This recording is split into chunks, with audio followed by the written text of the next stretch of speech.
الرحيم. أنا دكتور إبراهيم مرشود معكم لإعطاء الضوء على مرض السكري في شهر رمضان. في آيات مباركة ذكرت في القرآن الكريم عن الصوم وعن رمضان.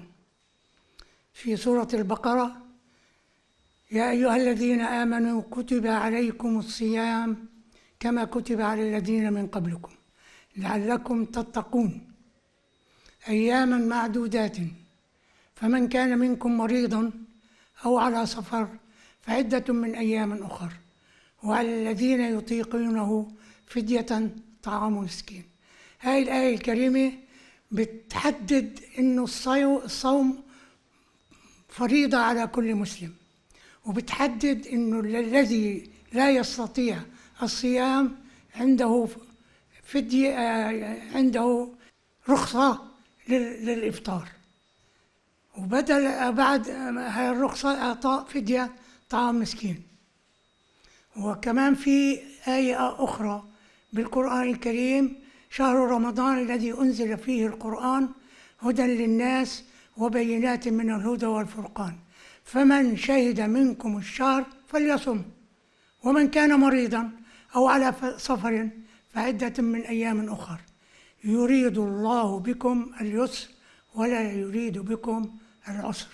يعني من هون نقدر نقول إنه الدين الإسلامي هو دين يسر وليس عسر، يعني بيعطينا رخصة للإفطار لكل إنسان مسلم لا يستطيع الصيام.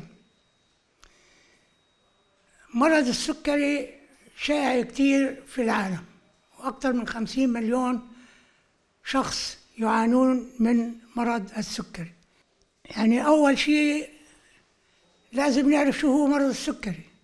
يعني أي مريض بيجي لعندي بقول لي أنا عندي سكري، بسأله شو نوع السكري اللي عندك؟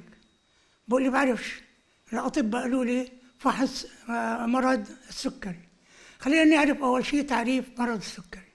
مرض السكري هو اضطراب مزمن، يعني مرض مزمن يتميز بارتفاع السكر في الدم، وناتج إما عن عجز البنكرياس عن إنتاج كمية كافية من الأنسولين، أو عدم قدرة الجسم على استخدام كمية الأنسولين التي يفرزها البنكرياس.